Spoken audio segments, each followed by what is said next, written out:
अस्सलाम वालेकुम and welcome to the very first video podcast show of Gujranwala, जहाँ पे हम बात करते हैं उन लोगों की स्टोरीज़ के बारे में, उन लोगों के काम के बारे में जिसके बारे में बिला इख्तियार बंदा कह उठे क्या कहने। सबसे पहले तो जब हम ये पॉडकास्ट रिकॉर्ड कर रहे हैं एक दिन ही हुआ है उस सानह को, मरी सानह को, बहुत ही मतलब होलनाक चीज़ें जो हैं वो सामने आई हैं, जो कि लोग जो हैं वहाँ पे स्नो में जो है वो दफन हो गए थे। एक स्टॉर्म आया था, उसमें दफन हो गए थे और अल्लाह माफ़ करे कि बड़ा ख़तरनाक सीन था। अल्लाह ताला से ये दुआ है कि हम में से किसी को भी, जो सुनने वाले हैं, हमें भी किसी भी नागहानी जो मौत है, जो आफती मौत है, उससे जो है अल्लाह ताला बचा के रखे। तो दूसरे नंबर पे जो आज हमारे गेस्ट हैं, मेरा ख्याल है, मेरा पर्सनल ओपिनियन है ये, कि कोई भी बंदा जब शोहरतों की बुलंदियों तक चला जाता है तो उसे उस वक्त ख्याल आता है उन लोगों का जो उन कुछ कैपेबिलिटीज़ से महरूम होते हैं। अल्लाह ताला ने उन्हें जो है वो किसी ना किसी तरह से, किसी ना किसी तरीके से जो है वो किसी चीज़ से महरूम रखा होता है। जो हमारे पास आज गेस्ट हैं, उन्होंने अपनी इंजीनियरिंग के बाद ही जो है वो ऐसा एक मोड़ लिया अपनी नानी अम्मा की बदौलत कि उनका पूरा आगे से जो फ्यूचर है, पूरा उनका जो करियर है वो उसी पे बेस कर गया। और उसमें सबसे पॉजिटिव और अच्छी चीज़ ये है कि वो जो कुछ भी अपने बिज़नेस के बारे में सोच रहे होते हैं, अल्टीमेटली वो एक ऐसे बंदे के बारे में सोच रहे होते हैं जो चल नहीं सकता, जो उठ के पानी का ग्लास नहीं पी सकता और कोई खाना भी नहीं खा सकता, और इवन के कोई शायद बेड से भी नहीं उठ सकता। तो आज हमारे साथ बड़े ही प्यारे भाई हमारे मौजूद हैं। उनका नाम है फैज़ अरबाब। अस्सलाम वालेकुम फैज़ भाई। वालेकुम अस्सलाम। फैज़ भाई, मैंने आपका नाम बिल्कुल ठीक लिया ना? फ़ाइज़। फ़ाइज़ जी, ओके। फ़ाइज़ का मतलब क्या है वैसे? फ़ाइज़ का मतलब है कामयाब, माशाल्लाह माशाल्लाह माशाल्लाह। तो फैज़ भाई कैसे हैं आप? ठीक ठाक? जी अल्हम्दुलिल्लाह, मैं ज़बरदस्त। आज सीन ये हुआ था कि पॉडकास्ट हम रिकॉर्ड करने बैठे थे 4 बजे, और 4 बजे जो है वो लाइट शुक चली गई थी। उसकी वजह से फिर हमने कॉफ़ी जो है वो उसके बाद पहले कॉफ़ी ले ली, फिर हम पॉडकास्ट रिकॉर्ड कर रहे हैं। ताकि कॉफ़ी हमने इसलिए ली ताकि एनर्जी, चाय हमने पी है, तो चाय हमने इसलिए ली ताकि एनर्जी वगैरह जो है वो रीस्टोर हो जाए। भाई ट्रैवल भी कर गए। और हाँ, मज़े की बात ये कि फ़ाइज़ भाई जो है हमारे फर्स्ट जो हैं वो यहाँ पे गेस्ट हैं जो कि आउट ऑफ सिटी से हैं। पहले जितने भी गेस्ट आए हैं हमारे गुजरांवाला से हैं, तो हम वेलकम करते हैं आपको गुजरांवाला में भी। और हम हमारी पहली वीडियो पॉडकास्ट गुजरांवाला की, जो मैं बड़ी तारीफ़ें करता हूँ। अच्छा फैज़ भाई, कैसे हैं आप? ठीक ठाक हैं? जी ज़बरदस्त मूसा भाई। फैज़ भाई मुझे ये बताएं, फैज़ भाई मेरा ख्याल है कि कोई आज से 6-7 महीने पहले मैंने अपने ना किसी दोस्त से आपके फेस रिजेंबल करता था, तो मैंने आपको फ्रेंड रिक्वेस्ट भेजी थी। तो हमारे में ये कन्वर्सेशन हुई थी शुरू में कि आप मुझे जानते हैं। तो भाई मुझसे पूछते हैं कि आप मुझे जानते हैं। तो इस तरह से शुरू हुई थी। लेकिन जब मैंने इनकी प्रोफाइल देखी, इनका काम देखा, तो मुझे लिटरली वो इंस्पायर किया। और मैंने तभी सोच लिया था कि इंशाल्लाह ताला जब हम पॉडकास्ट स्टार्ट करेंगे तो भाई को ज़रूर बुलाएंगे अपने पास। और आज अल्हम्दुलिल्लाह वो हमारे पास हैं। तो मुझे बताएं कि कहाँ से स्टार्ट किया, कैसे ये इंस्पिरेशन आई, और क्या सिचुएशन बनी जो इस चक्कर में पड़ गए।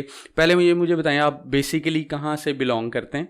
जी मूसा भाई, मेरी जो सारी प्राइमरी एजुकेशन, सेकेंडरी और हायर सेकेंडरी एजुकेशन जो है वो लाहौर से है। ठीक है। लेकिन बीच में मेरा एक चैप्टर जो है वो 4 साल का, जिसको लाइफ का चैप्टर मैं कहूँगा, वो फैसलाबाद का। ठीक है। और ये वो चैप्टर है जिसमें मैं अपने घर से, अपने रिश्तेदारों से दूर रहा, यानी हॉस्टल लाइफ गुजारी मैंने। अपने इंजीनियरिंग के, जिसको कहते हैं जवानी के 4 गोल्डन ईयर्स, जो है वो मैंने अपने घर से दूर लगाए।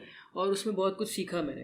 और बहुत सारे लोग मेरे से ये सवाल करते हैं कि फ़ाइज़ भाई, आपने इंजीनियरिंग की और माशाल्लाह रेप्यूटेबल इंस्टीट्यूशन से, यूईटी से मेरा बैचलर्स था, लम से मेरा मास्टर्स था, तो आप इस फील्ड में क्यों आए और कैसे इस फील्ड में आए? तो मैं कहता हूँ कि मैं जो ना, मुझे नहीं पता चला कि मैं इस फील्ड में कैसे आया हूँ या कैसे मैं लाया गया हूँ। बस जिसको कहते हैं शायद चूज़ किया गया था मुझे इस काम के लिए, और मुझे ला के इस फील्ड में डाल दिया गया। ये कहते हैं खुदा, जिसको कहते हैं ना कुदरती तौर के ऊपर, वो इस फील्ड में आ गया। मेरी ग्रैंड मदर को आज से 12 साल पहले पेल्विक बोन इंजरी हुई थी। हुआ कुछ यूँ था कि वो वॉशरूम में, आपको पता है हमारे वॉशरूम जो है वो कुछ स्लिपरी होते हैं, तो वो टाइल पे स्लिप हो जाने की वजह से उनकी पेल्विक बोन फ्रैक्चर हो गई। तो पेल्विक बोन फ्रैक्चर होने की वजह से कुछ अर्सा तो वो बेड पे रही, और चूंकि उन्होंने पूरी लाइफ जो है एक ऐसी जिसको कहते हैं इंडिपेंडेंट लाइफ गुजारी थी कि वो बेड रिडन होना उनको कबूल ही नहीं था। अब वो एक गिलास पानी के लिए भी घंटों इंतजार करती, लेकिन किसी को कहती नहीं। जाहिर बात है एज बीइंग रिश्तेदार हमें पता चल रहा था कि स्पेन से किस कर्ब से गुजरी है, आपके सामने ये सारी सिचुएशन मेरे सामने थी। तो वो खातून जिसने लोगों की हेल्प करनी है, खुद किसी और पे डिपेंडेंट हो जाए, तो वो वेट करती रहती थी घंटों, लेकिन किसी को अपनी ज़रूरियात के बारे में आगाह नहीं करती थी। तो बीइंग एन इंजीनियरिंग स्टूडेंट उस वक्त मेरा कोई इस बात को 3-4 साल गुजरे होंगे, हमने उनको एक व्हीलचेयर लेके दी, जो कि व्हीलचेयर उस वक्त की बड़ी एक्सपेंसिव व्हीलचेयर थी, 2 लाख की व्हीलचेयर थी। कुछ ही हफ्तों के बाद वो व्हीलचेयर ख़राब हो जाती है और उस व्हीलचेयर के अंदर कोई ऐसी प्रॉब्लम आ जाती है कि वो कहीं पे रिपेयर नहीं होती। अब जिनसे व्हीलचेयर लिया वो कहते हैं ये व्हीलचेयर तो इम्पोर्टेड है और ये अब दोबारा से चाइना भेजनी पड़ेगी, 1 महीना 1.5 महीना लगेगा और वापस आएगी फिर। तो ये सारी चीजें जो नहीं बड़ी फ्रस्ट्रेटिंग थी, being a student, being a consumer. अपनी नानी माँ को आप देख रहे थे बड़ी कि पेन वो में थी ना, वो तो बेड पे और सारा वक्त, और एक इतनी एक्सपेंसिव चीज लेके दिया और वो फिर उसके बावजूद वो बेड पे। मैंने सोचा कि मैं क्यों ना अपनी नानी माँ के लिए एक ऐसी व्हीलचेयर बनाऊं जो कि उनको इंडिपेंडेंट बना दे, जिसके ऊपर वो डिपेंड ना करें, सिर्फ अपनी प्रोडक्ट के ऊपर डिपेंड करें, किसी अटेंडेंट के ऊपर डिपेंड ना करना पड़े। तो चलते चलते चलते लॉन्ग स्टोरी शॉर्ट, 2015 के अंदर मेरा 5th सेमेस्टर था इंजीनियरिंग का, और मैंने अपने फ्रेंड्स को कहा कि मैं ऐसी व्हीलचेयर बनाना चाहता हूँ जो कि मेरी नानी की आवाज पे चले। ठीक है, यानी कि उनको किसी रिश्तेदार को बुलाना पड़े, यानी कि वो व्हीलचेयर को बुलाए। तो वॉइस रिकग्निशन का फीचर उस वक्त MIT के कुछ स्टूडेंट्स कर रहे थे, और एक और यूनिवर्सिटी थी अमेरिका की, वो वहाँ हो रहा था। वही फीचर हमने जब पाकिस्तान में कहा, अपने जिसको एडवाइजर्स को कहा कि हम वॉइस कंट्रोल व्हीलचेयर बनाना चाहते हैं, तो उन्होंने कहा इट्स नियरली इम्पॉसिबल, आप नहीं कर पाओगे, और टाइम कम था। और हुआ ही कुछ यूं कि 6 महीने का एक सेमेस्टर था, वो गुजरा और व्हीलचेयर कंप्लीट ना हुई। अच्छा। अब एक ऑप्शन तो ये था कि हम हार मानते, ग्रेड तो हमें मिल गया था हमारी एफर्ट को देख के, हम हार मानते और बैठ जाते। दूसरा ऑप्शन ये था कि वेरी नेक्स्ट सेमेस्टर हमने वही प्रोजेक्ट लिया और उसी प्रोजेक्ट को लेके हमने नेक्स्ट पूरे 6 महीने उस पर दोबारा से काम किया, और अल्हम्दुलिल्लाह 1 साल की एफर्ट के अंदर हमने पूरी कंप्लीट एक वॉइस कंट्रोल व्हीलचेयर बनाई। जबरदस्त। अब जब ये व्हीलचेयर बनाई और मैं अपनी ग्रैंड मदर को देने के लिए गया, तो मुझे पता चला इस व्हीलचेयर में 1000 खामी है। मेरी ग्रैंड मदर इस पर रिलाई नहीं कर सकती। प्रोजेक्ट की हद तक तो ठीक है, लेकिन एक कंप्लीट रिलायबल प्रोडक्ट नहीं थी, यानी एज अ कंज्यूमर प्रोडक्ट नहीं थी वो, जिसको कहते हैं ग्रेड्स वगैरह की हद तक ठीक था।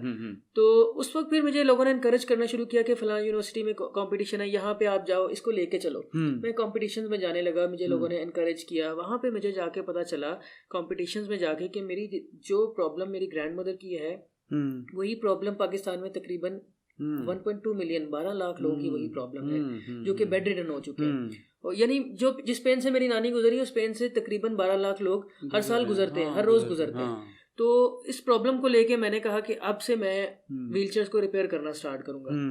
थोड़ी बहुत नॉलेज थी, बना के आ चुका था मैंने व्हीलचेयर्स को रिपेयर करना, थोड़ा बहुत आइडिया था कि किस तरह से काम हो सकता है। पहली दफा पाकिस्तान में एक ऐसा स्टूडेंट, ऐसा बंदा जो कि दूसरों की व्हीलचेयर्स को रिपेयर करना शुरू हो गया, तो मेरे पास क्यूरीज आना शुरू हो गई।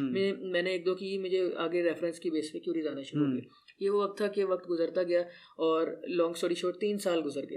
2018 में जाके मैंने साथ साथ अपनी व्हीलचेयर को भी परफेक्ट करता रहा। 2018 में मैंने अपनी ग्रैंड मदर को व्हीलचेयर दी कि ये आप चलाएं और मुझे इसकी खामियां बताती जाएं, और इसको साथ साथ हम वो भी वॉइस रिकग्निशन, ठीक है। जब मैंने वो व्हीलचेयर दी और उस वक्त मैं मास्टर्स की डिग्री में एनरोल था, तो लम्स वालों को नजर आ गया कि एक व्हीलचेयर स्टूडेंट ऐसा बना रहा है जो इस तरह से कर रहा है, तो उन्होंने कहा आप हमारे इंक्यूबेशन प्रोग्राम में है। तो NIC लाहौर के अंदर मैं इंक्यूबेशन मैंने ले ली, और अगले 6 महीने के अंदर हमने प्रोटोटाइप बनाना शुरू किया जिसको हम कमर्शियली बेच सकें। ठीक है। तो वो प्रोटोटाइप बनते लम्स ने अपने वेबसाइट के ऊपर कहीं मेंशन कर दिया कि स्टूडेंट ने एक वॉइस कंट्रोल व्हीलचेयर बनाई। तो टू माय सरप्राइज मुझे पता चला कि ये पाकिस्तान की नहीं बल्कि दुनिया की पहली commercially available voice control wheelchair है। बहुत से लोगों ने राब्ता करना शुरू किया। एक न्यूज़ चैनल के किसी जर्नलिस्ट को पता चल गया पढ़ के, वो मेरे पास आ गए, कहते हैं कि हम आपकी व्हीलचेयर की स्टोरी को ऑन एयर करना चाहते हैं। जरूर जी। मैंने अपनी यूनिवर्सिटी से परमिशन ली और इस चीज़ को हमने ऑन एयर के ऊपर इंटरव्यू रिकॉर्ड करवाया। तो वो एक इंटरव्यू था, मुझे आज भी याद है, वो आज न्यूज़ का एक रिपोर्टर था, इजाज नाम था उसका, उसने इंटरव्यू रिकॉर्ड करने के बाद किसी ग्रुप में डाल दिया। तो मुझे अगले दिन 12 कॉल्स आ गई 12 डिफरेंट चैनल से कि हम आपकी इंटरव्यू रिकॉर्ड करना चाहते हैं। मैंने कहा मैंने पहले सोचा कि क्या ये वक्त ठीक है अपने आप को पब्लिसाइज करने के लिए। मैं अपने मेंटोर्स टीचर्स के पास गया, उन्होंने कहा आप इसको करें, अल्लाह का नाम लेके करें। मैंने फिर इसको प्रॉपर जो है ना एक ऑर्गेनाइजेशन की तरफ जिसको कहते हैं कन्वर्ज करना शुरू किया, और एक सारी एफर्ट्स जो थी ना उनको कन्वर्ज करके एक डायरेक्शन में डाला। लॉन्ग स्टोरी शॉर्ट ये हुआ कि इसको हमने एक प्राइवेट लिमिटेड कंपनी रजिस्टर करवाया 2018 में। हमने अयूब याकूब इंजीनियरिंग कंपनी के नाम से पाकिस्तान की पहली electric wheelchair manufacturing company launch कर दी माशाल्लाह। और जितने भी मेरे टीचर्स और जितने भी मेरे मेंटोर्स थे इसमें उनका बहुत बड़ा रोल है कि हमने पाकिस्तान में पहली made in Pakistan electric wheelchair launch की। ना सिर्फ ये बल्कि हमने अपनी टेक्नोलॉजी को पेटेंट भी करवाया, और पेटेंट करवाने के बाद दुनिया भर में ये पहली वॉइस कंट्रोल व्हीलचेयर है जो कि कमर्शियली सेल की जा रही है। और 2018 से ऑनवर्ड 4 साल होने को हैं, आज तक कभी पीछे मुड़ के नहीं देखा, अपने इस मिशन को कंटिन्यू रखा है। अब तक हम अल्हम्दुलिल्लाह हम 900 इलेक्ट्रिक व्हीलचेयर सेल कर चुके हैं और हज़ारों लोगों को इंडिपेंडेंट बना चुके हैं, जिसमें बहुत सी व्हीलचेयर्स रिपेयर होती हैं, मैनुअल व्हीलचेयर सेल होती हैं। हमारी कंपनी है जो कि 17 डिफरेंट डिसेबिलिटी असिस्टिव प्रोडक्ट्स बनाती है और सेल करती है। ठीक। तो मैं पढ़ रहा था आपकी प्रोफाइल पे ही कि कुछ जो लोग हैं वो अफोर्ड नहीं कर पाते, उनके लिए भी कुछ आपने रखे हुए हैं जिस तरह से वो अप्रोच कर सकते हैं आपको, और जिस तरह से वो ले सकते हैं आपसे व्हील चेयर, उसके मेथड्स क्या क्या हैं? जी देखें, एक ऐसी प्रोडक्ट है जो कि काफ़ी एक्सपेंसिव प्रोडक्ट है। ऑल्दो ये जो चाइनीज व्हीलचेयर जो नॉर्मल चेयर है वो क्या उसकी प्राइस? इंपोर्टेड व्हीलचेयर जो है जिसको हम कहते हैं कि मैंने आपको पहले बताया 1.5 से 2 लाख रुपए के दरमियान व्हीलचेयर आती है, जबकि हमने इसी प्रोडक्ट इसी रेंज के साथ in additional voice control feature के साथ हम वही प्रोडक्ट जो है 75-85,000 के अंदर रिटेल करते हैं। ऑल्दो इसके आगे डिफरेंट मॉडल्स आ जाते हैं, तो 75,000 एक एवरेज प्राइस है जिसके अंदर ये सेल की जाती है। तो ऐसे लोग अभी भी बहुत सारे लोग मौजूद हैं जो कि इवन मैनुअल व्हीलचेयर नहीं परचेज कर सकते 8, 7.5, 8,000 वाली, तो 75,000 की व्हीलचेयर तो बहुत मुश्किल है उनके लिए, तो एक ख्वाब है ना। बिल्कुल सही बात है। तो उनके लिए हमने सोचा कोई ऐसा मैकेनिज्म होना चाहिए ताकि वो अपनी राइड, तो 75,000 की व्हीलचेयर भी उनके लिए ख्वाब सा बन गया। मैंने सोचा क्यों ना इनके लिए भी कोई एक्सेसिबिलिटी प्रोग्राम निकाला जाए जिससे वो अपनी व्हीलचेयर्स को, अपनी राइड को बाय कर सकें। तो हमने निकाला एक इंस्टॉलमेंट प्रोग्राम जिसके अंदर वो 50% प्राइस जो है वो अपफ्रंट देंगे और बाकी आधी प्राइस जो है वो 6 महीने की इंस्टॉलमेंट्स पे देंगे। ये मॉडल बहुत सक्सेसफुल रहा हमारा, प्रीवियस 1.5 साल से हम चला रहे हैं इंस्टॉलमेंट मॉडल। लेकिन उसके बावजूद हमने देखा कि 10 से 15,000 भी किसी स्पेशल पर्सन के लिए जो कि कोई काम नहीं कर रहा उसके लिए मैनेज करना इंतहाई मुश्किल है। तो हमने फिर एक ऐसा मॉडल निकाला जिसके अंदर लोग फ्री ऑफ कॉस्ट व्हीलचेयर्स हमसे ले सकें। तो हमारे साथ बहुत सारे लोग, हमारे बहुत सारे फ्रेंड्स, मैं माशाल्लाह उनको हमेशा याद रखता हूँ कि वो हमारे साथ बहुत ज़्यादा सपोर्ट करते रहते हैं हमारे कोर्स को। तो मैंने हम लोगों का ये होता है कि हम लोग ब्रिज कर देते हैं। कोई फॉर एग्जांपल कोई बंदा व्हीलचेयर जिसको ज़रूरत है वो बाय नहीं कर सकता, और एक ऐसा बंदा है जो कि किसी को बाय करके देना चाहता है, तो वो हमसे बाय करके वो आगे गिफ्ट कर देते हैं। तो ये प्रोसेस भी चल रहा है जिसके अंदर हम लोगों की सपोर्ट के साथ गिफ्ट कर रहे हैं इलेक्ट्रिक और मैनुअल व्हीलचेयर्स। मैं ये जानना चाहता हूँ कि during manufacturing that first one क्या बैरियर्स आए, क्या मसाइल आए आपको जो करने ज़रूरी थे क्योंकि आपके दिमाग में कहीं नानी माँ थी पीछे, तो वो क्या बैरियर थे और किस तरह से उनको टैकल किया, किस तरह से आगे बढ़े? देखिए, मैन्युफैक्चरिंग बिजनेस जो है ना, it's one of the most difficult business in Pakistan. बल्कि पाकिस्तान नहीं बल्कि दुनिया भर में इसी तरह ही मैन्युफैक्चरिंग का काम बहुत मुश्किल है। और आपको टेक बेस्ड स्टार्टअप्स मिलेंगे, millions of dollars investment raise करते हुए, ई कॉमर्स बेस्ड मिलेंगे, लेकिन मैन्युफैक्चरिंग में इन्वेस्टमेंट अज़ल से इसको कहते हैं बहुत कम होती है। तो मैन्युफैक्चरिंग के चैलेंजेस बेशुमार थे। सबसे पहले तो एक ऐसी व्हीलचेयर बनाना जो कि परफेक्टली चले, सीधा चले, वो एक चैलेंज था। और जिसका मेरे ख्याल में कोई पीछे कोई प्रोटोटाइप या कोई सैंपल था भी नहीं कि जिसको हम फॉलो करके, हमारे पास कोई रोल मॉडल नहीं था, कोई ऐसी कंपनी नहीं थी पाकिस्तान में जिसको हम फॉलो करते, जिसका दरवाजा नॉक करते, भाई हमें सिखा दो, हमें और कोई मेरा ख्याल है अगर होती भी तो सिखाता भी कोई ना आजकल। तो हमें इस चीज़ का बेनिफिट भी मिला कि हम पायनियर थे इस फील्ड में, लेकिन इस चीज़ का लॉस भी था कि हम अकेले थे। हमें हर चीज़ बाय द वे, हमें ऑन द वे सीखनी पड़ी, और हर चीज़ को सीख के हम इम्प्लीमेंट करते थे। तो मुझे आज भी याद है कि पहली व्हीलचेयर जो थी वो बनाने से पहले हमने 20 से 22 जो है ना प्रोटोटाइप्स बना के खराब किए ताकि एक परफेक्ट व्हीलचेयर, परफेक्ट तो खैर कोई चीज़ नहीं होती, लेकिन नियर टू परफेक्ट व्हीलचेयर जो है वो हम लॉन्च करने में कामयाब हुए। जब आपने वो व्हीलचेयर बना ली जो आपने अपनी नानी माँ को गिफ्ट करनी थी या उनको प्रोवाइड करनी थी, जब आप नानी माँ के पास लेके गए तो क्या वो सिचुएशन थी, नानी माँ की क्या फीलिंग्स थी, घर वालों की क्या फीलिंग्स थी? आपकी मदर ऑब्वियसली वो खुश होंगी कि मेरे बेटे ने मेरी माँ के लिए ये चीज़ की है उनसे इंस्पायर होके या वो उनको माइंड में रख के ये किया, तो वो क्या सिचुएशन थी? मैं पाकिस्तान में बहुत सारे लाहौर में बहुत सारे ऐसे लोग हैं जो कि सोशल एंटरप्रेन्योर्स हैं और सोशल वेलफेयर का काम करते हैं। तो मैंने, और वो व्हीलचेयर यूजर्स भी थे, मैंने इस तरह के 5-6 लोगों को बुलाया। ठीक है। और मैंने साथ में अपनी नानी माँ को भी बुलाया। ठीक है। मुझे आज भी याद है वो गैराज में एक छोटी सी मैंने चाय का अरेंजमेंट किया और वो मैंने उन सबको बुलाया जो कि ऑलरेडी व्हीलचेयर्स और इलेक्ट्रिक व्हीलचेयर्स यूज कर रहे थे सालों से। साथ ही में मैंने अपनी नानी को भी बुलाया। मैंने कहा ये व्हीलचेयर आपके लिए गिफ्ट है और ये सब लोगों की तरफ से आपके लिए गिफ्ट है। ये सब लोग जो है ये आपको गिफ्ट करना चाहते हैं। उन्होंने चलाया और एक डिफरेंट ही फीलिंग थी।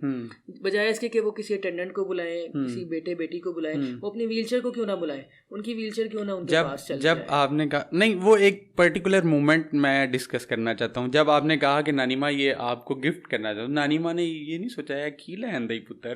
देखिए जारी बात है, हमारे जो बड़े होते हैं उनके लिए टेक्नोलॉजी को अडॉप्ट करना बड़ा मुश्किल होता है। लेकिन चूंकि इस चीज के ऊपर साल लगाए थे, 3 साल लगे थे और साल भी जवानी आप गाहे बगाहे नानी माँ को अपडेट करते रहते थे कि मैं ये कर रहा हूँ। जारी बात है, देखें फैमिली में एक चीज चल रही हो तो वो तो पता चलता रहता है। लेकिन वो एक जिसको कहते हैं उन्होंने बेड पे जिंदगी गुजारी थी और उनके लिए तो बड़ी एक सरप्राइजिंग चीज थी कि वो उठ के बैठे और फिर से दोबारा चले और वो खुश होंगे। बड़ी जबरदस्त एक जिसको कहते हैं ना अनएक्सप्लेनेबल और अनडिस्क्राइबेबल मोमेंट्स से जिसको इंसान फील तो कर सकता है लेकिन बताना शायद उस लिहाज से बहुत मुश्किल है। तो वाकई ये एक बहुत ही ज़बरदस्त बात है कि एक चीज़ से, किसी मोमेंट से या किसी लाइफ के एक्सपीरियंस से इंस्पायर होके कोई आप ऐसी चीज़ बिल्ड कर दो कि जो पहले कभी किसी ने शायद सोचे भी ना हो, है ना। तो अभी व्हाट इज़ द फ्यूचर, किस तरह आगे लेके चलना है इस सारे मामले? देखिए इस चीज़ को मैं full time as a job कर रहा हूँ, कमर्शियली बेसिस पे कर रहा हूँ। प्राइवेट लिमिटेड हमारी कंपनी है और इस वक्त हम 17 डिफरेंट प्रोडक्ट्स जो है वो पाकिस्तान की अंदर लॉन्च कर चुके हैं। उनमें से जो मेजर हैं प्रोडक्ट्स जो हैं वो असिस्टिव डिवाइसेस हैं फॉर डिसेबल्ड पर्सन। तो आइको के लिए ये भी एक एजाज की बात है कि पाकिस्तान की पहली disability assistive devices manufacturing company है और हम लोग मैनुअल व्हीलचेयर से लेकर इलेक्ट्रिक व्हीलचेयर और electric vehicles for person with disabilities हम लोग बनाते हैं। इसके अंदर 3 व्हील स्कूटर्स आ जाते हैं, 3 व्हील रिक्शा टाइप आ जाते हैं। इवन के ऐसे लोग जो कि गाड़ी चलाना चाहते हैं और अपनी डिसेबिलिटी की वजह से नहीं चला सकते, हम उनके लिए भी डिवाइसेस बनाते हैं कि वो अपनी गाड़ी को हैंड कंट्रोल बना के चला सकें। मेरे कस्टमर्स हैं लाहौर से कराची, पेशावर ट्रैवल करते हैं और वो जिसको कहते हैं हाथ से गाड़ी चलाते हैं। तो वो ऐसी डिवाइसेस भी मौजूद है और ये पूरी रेंज है प्रोडक्ट्स की जो कि हम लॉन्च कर रहे हैं। उसमें एक तो व्हीलचेयर आ गई, दूसरा जो है वो आपने बताया कि रिक्शा टाइप है, मोटरसाइकिल ही बोलते हैं उसको, स्कूटर है। और कौन सी ऐसी चीजें हैं जो इजीली, मतलब जो नॉर्मल सा एक बंदा जाके उसे अगर कोई मसला है, अल्लाह ताला ने उसको किसी चीज़ में ऐसे में सिचुएशन में डाल दिया तो जाके आपसे परचेज कर ले? जी बिल्कुल, इसमें एक एक्साइटिंग प्रोडक्ट और है, हम अपने प्लेटफॉर्म से लॉन्च किया हमने। उस प्रोडक्ट का नाम है GoCane।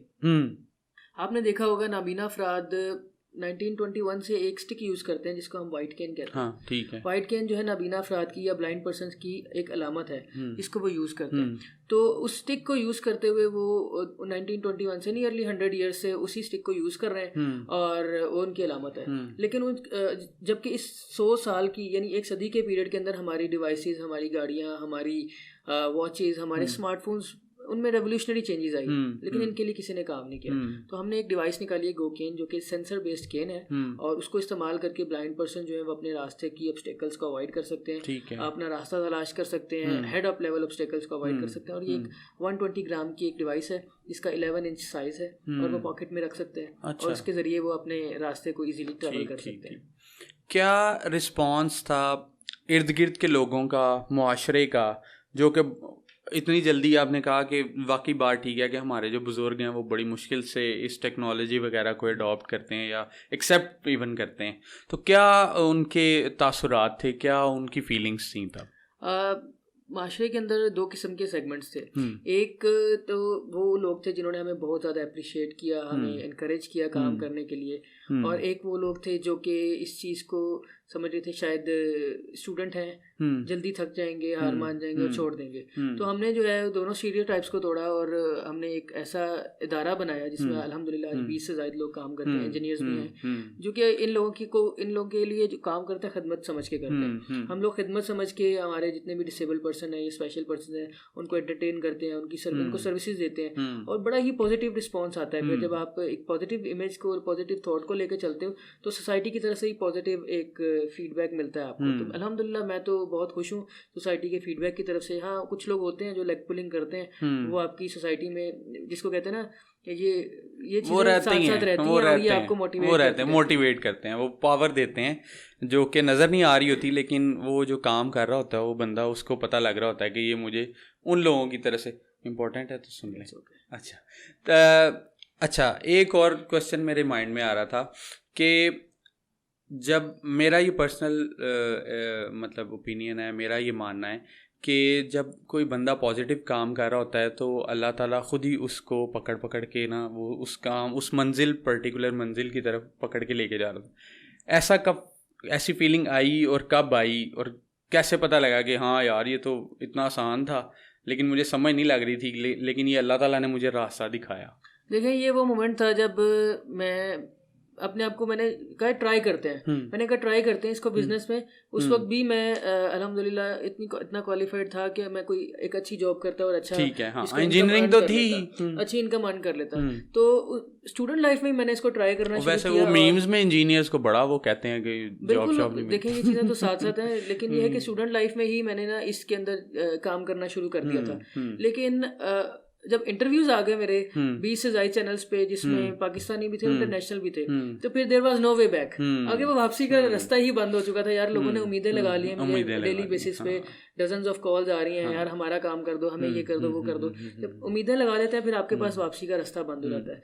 तो मैं तो इस चीज़ को, सारी कश्तियाँ जला के इस फील्ड में आया हूँ और इसी को समझने के लाइफ टाइम इसी को आगे चलना है, आगे लेके चलना है। तो आप कहाँ देखते हैं अपनी कंपनी को 2-3 साल, 4 साल, 5 साल बाद? कहाँ पे आपकी कंपनी स्टैंड कर रही होगी? क्या ये आपकी सारी प्रोडक्ट्स ही जो हैं वो उसी तरह चल रही होंगी, या इसमें रनिंग प्रोडक्ट्स जो आपकी, जिस तरह व्हील चेयर है या स्कूटर्स हैं, उस तरह लोगों का रुझान किस तरफ आ रहा है ज़्यादा? देखिए, लोगों का रुझान इस तरफ बहुत पॉजिटिव है और मैं इस वक्त जो है ना कॉर्पोरेट सेक्टर को और सोशल एंटरप्राइज सेक्टर जो है इस चीज़ को टारगेट कर रहा हूँ। और हम अल्हम्दुलिल्लाह पाकिस्तान के 5 बड़े शहरों में, जिसमें कराची, लाहौर, इस्लामाबाद, पिंडी, पेशावर, कोयटा, इन 6 सिटीज़ में आ चुके हैं और हमारा बहुत अच्छा फुटप्रिंट है। हम इस चीज़ को लोकल बल्कि हाइपर लोकल लेवल पे लाना चाहते हैं। जैसे फॉर एग्जांपल गुजरांवाला में हमारा सेटअप नहीं है, साउथ पंजाब में नहीं है, फैसलाबाद में नहीं है, छोटे सिटीज़ में लाना चाहते हैं ताकि इन लोगों को भी एक फीलिंग आए कि हाँ देयर इज़ अ कंपनी जो कि हमारा ख्याल करती है, ताकि उनको लाहौर ट्रैवल करके ना आना पड़े अपनी प्रोडक्ट्स को लेके, अपनी सर्विसेज को लेके। This is the biggest feeling मेरे ख्याल में। फुट स्टेप के ऊपर, अपने डोर स्टेप के ऊपर जो है तमाम की तमाम सर्विसेज मिल जाएं और उनकी जो प्रॉब्लम्स हैं वो सॉल्व हो जाएं। मैं देखता हूँ कि पाकिस्तान में 2 कंपनीज हैं, ये शायद आप भी इस चीज़ का आपको बैकग्राउंड, बाइक्स बनाती है, होंडा भी बाइक बनाती है, सुजुकी भी बाइक बनाती है, यामाहा भी बनाती है। लेकिन चूंकि सुजुकी की सेल्स, यामाहा की सेल्स जो है वो होंडा की एज कम्पेयर टू 10% से कम है दोनों की। उसकी रीज़न ये है कि होंडा जो है वो हाइपर लोकल लेवल पे है, हर सिटी में, हर कस्बे में, हर गांव में उसकी आफ्टर सेल मिल जाती है। वहाँ पे 3S डीलर्स मिल जाते हैं, सेल सर्विस स्पेयर पार्ट्स, जबकि बाकी 2 कंपनीज के नहीं मिलते। तो जब आपको एक कंपनी अपने पार्ट्स इतनी सस्ती प्राइस में दे रही है और हर जगह मिल रहे हैं आपको, तो फिर उसमें आपको होता है कि यार हाँ ये कंपनी है, इसको चूज करना चाहिए। जाहिर बात है जिसकी आफ्टर सेल मेंटेनेंस अच्छी होगी उस कंपनी को लोग चूज करेंगे। बचपन में कभी सोचा था कि इस तरह का कोई सीन होगा या मैं इस तरह कर रहा हूँ? इंजीनियरिंग का सोचा हुआ था? बचपन में ये सोचा था कि हाँ मैं कुछ अपना करूंगा, लेकिन ये नहीं सोचा था कि इस तरीके से मैं इस फील्ड में आऊंगा, जबकि बहुत से लोगों की उम्मीदें बन जाऊंगा। तो ये तो बड़ी डिफरेंट फीलिंग होती है, एक बड़ी ही पॉजिटिव चीज़ है। थैंक यू सो मच, आप आए गुजरांवाला, सबसे पहले इसके लिए थैंक यू सो मच। उसके बाद मैं बताया जैसे कि शुरू में ही कि मेरा, जब से मैंने इनकी प्रोफाइल को देखा था तब से ही मेरा माइंड था कि यार मैं ना बुलाऊं इनको और मिलूं इनसे और जो है ना वो बातचीत करूं कि किस तरह ये सारा कुछ स्टार्ट हुआ। नो डाउट कि जब कोई बंदा पॉजिटिव काम सोच लेता है, जब कोई इस तरफ चल पड़ता है, तो अल्लाह ताला खुद ही जो है वो हाथ पकड़ के जो है वो आगे लेके आता है। थैंक यू सो मच जी, बहुत शुक्रिया मूसा भाई। मुझे तो थैंक यू किस तरह बोलूं, मुझे ये नहीं समझ नहीं आ रही थैंक यू। मुझे संजान शहर के अंदर आपने इतना माशाल्लाह होम लाइक फीलिंग मिली है और माशाल्लाह, मैं इन्होंने ऑनर नहीं बताया लेकिन इनकी हॉस्पिटैलिटी का और जिस तरह से ये माशाल्लाह गुजरांवाला वाले लोग हैं और बड़े ही जिंदा दिल लोग हैं और जिस तरह से इन्होंने ट्रीट किया। भाई कह रहे थे कि गुजरांवाला में मेरा कोई जाने वाला ही नहीं। मैंने कहा भाई ये आपका घर है, ये स्टूडियो नहीं है, ये घर है, कोई मसला नहीं है, जब मर्जी आए। Thank you so much again.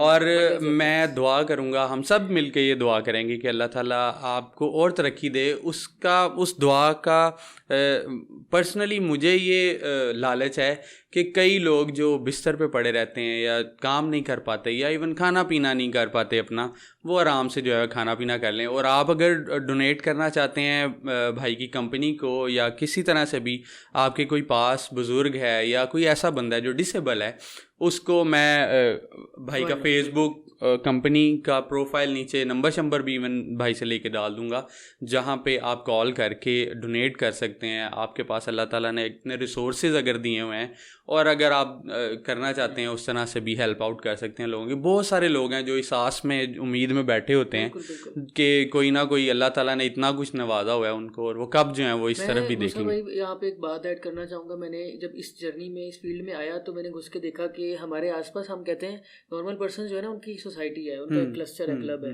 हम कहते हैं यार कहाँ पे है डिसेबल पर्सन, कहाँ है व्हील चेयर यूजर्स, लेकिन ये वो लोग हैं जो कि हम आम लोगों में नहीं घुलते। स्पेशल पर्सन है, ये ग्रुप्स में रहते हैं और बड़े अलग थलग रहते हैं। इनके राइट्स हमने नहीं दिए इनको, हमने इनको लिमिटेड कर दिया एक कमरे के अंदर, महदूद कर दिया एक बिस्तर तक। मेरे पास यकीन करें ऐसे ऐसे केसेस आते हैं कि जिनको 30-30 साल 35-35 साल एक कमरे के दरवाजे से क्रॉस नहीं किया उन्होंने घर की दहलीज क्रॉस नहीं की, जो पैदा होते हैं और उसी बिस्तर पे अपनी सारी ज़िंदगी गुजार देते हैं। ऐसी ऐसी वीडियोस आती हैं, मैं आपको अगर दिखाऊं तो आपकी आंखों से आंसू ना रुके।